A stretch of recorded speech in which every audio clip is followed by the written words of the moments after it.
Wai Leng. I'm Elizabeth. I have 3 children.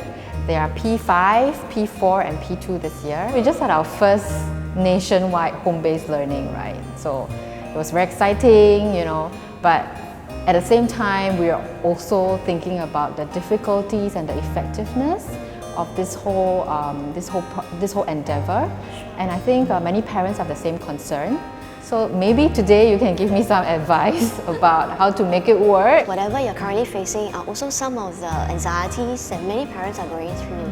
Like, what happens if I, as a working mom or a working dad, I can't be there for my children? We will always be very highly encouraged that before the actual morning itself, the night before, they could have gotten all this password, user ID ready, so that when the stagger time starts, it's actually easier for everybody to just eradicate that little bit of anxiety. But in the eventuality that he or she cannot get through, there will always be that helpline I believe schools would have also given. What about the actual academic work? And what if I can't be around and supposedly it's a half an hour session, it became 2 minutes because he doesn't know what to do? Is he going to be penalized? What I would like to say is that do not have to worry about getting all the answers correct.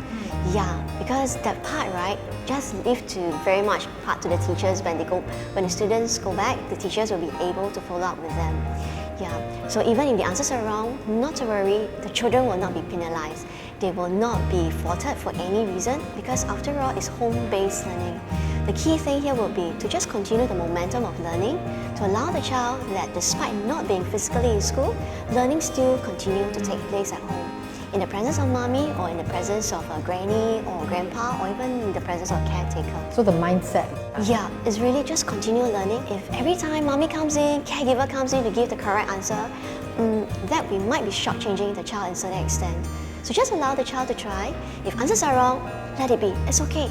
Because you still have the next day, for the teacher to come back to rectify some of the common issues that could be faced by the rest of the children in the class. It's when mistakes are made, that's when more learning can take place. What about then the higher level, the upper primary levels, right? So say somebody, like if my child needs to take the PSLE. A lot of parents actually have surfaced to teachers too. Is in graduating cohort, teachers, are you sure this is good enough? Is this sufficient? Are the questions challenging enough to push my child? These are very, very real issues. Yeah, perhaps I think at this point in time, what I would like to say is that learning with the teacher can never be replaced. What home-based learning can do is to just continue the momentum of learning. So what I would suggest in this case, especially for parents with high-stake levels at the P5 or P6, just allow them to just go through whatever assignments that the teachers have gone through. Sometimes getting new assignments may not always be the very, very best thing. Sometimes going through the older assignments or just going through mistakes that they have made in the past, that could be actually a more superior model to go with as well. And when the child eventually goes back to the school, the teachers will try as best as possible to find time to catch up with them.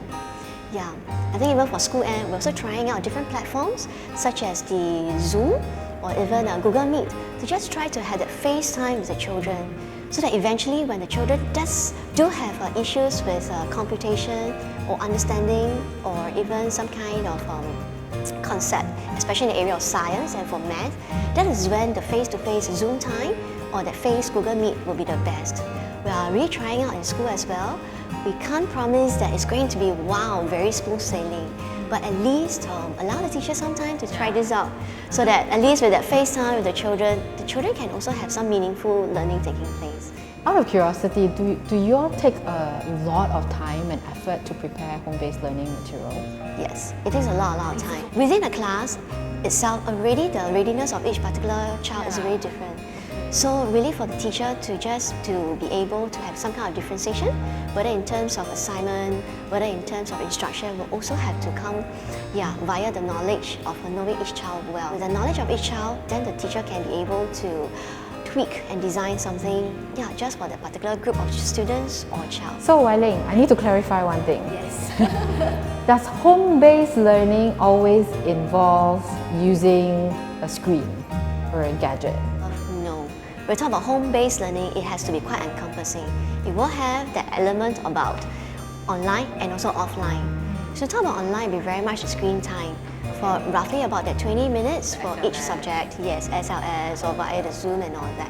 Leaving the other 20 minutes or so for the offline assignment. It can come in the form of worksheets or workbook or assignment, hard copy. Yeah, because we're also mindful that there should not be too much online screen time for the children, so that good balance between both formats would be better. As a working parent yourself, how do you make home-based learning, work from home, all these things work for you? For me, I've already made a pact with my husband. Okay, so this week you do it, next week it will be my turn. As working parents, it's never easy, so we just have to be flexible and nimble and working with spouses and family members, how to strike that balance. I'm saying the same also goes for you. But you know my challenge, right? If I stay home and there's home-based learning, I cannot work from home. There is no work being done, you know. So, any tips for me? I dare not say tips, but I really hope and encourage all the bosses as well to just be understanding to working parents.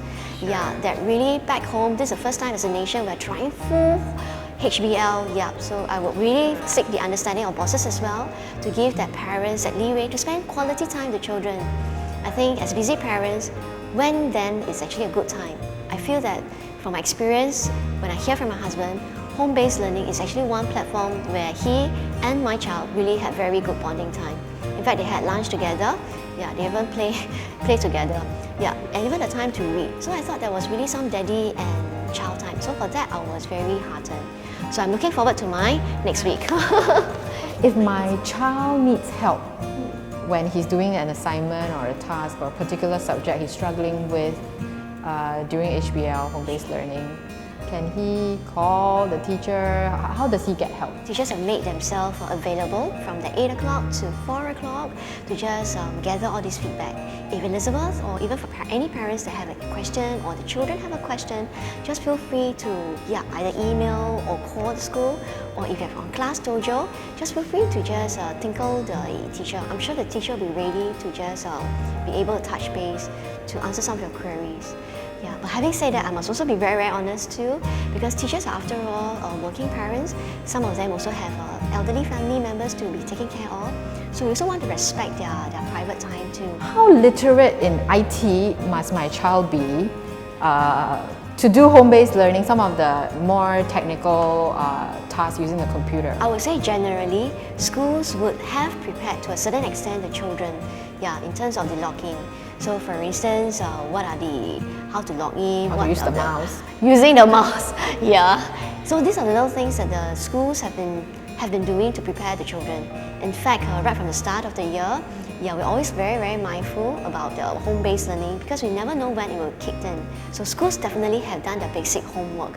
But in terms of the readiness of children as well, some could have caught it faster, but not all would be able to know how to do the recording or even to take photographs and all that, or even for the simple matter of saving. Or parents are really facing the very real issue of making time, making yourself available physically and at home to monitor. Teachers back at their home or even in school are also trying to make the connection. So I think it really takes that home and school partnership to work together for the benefit of the child.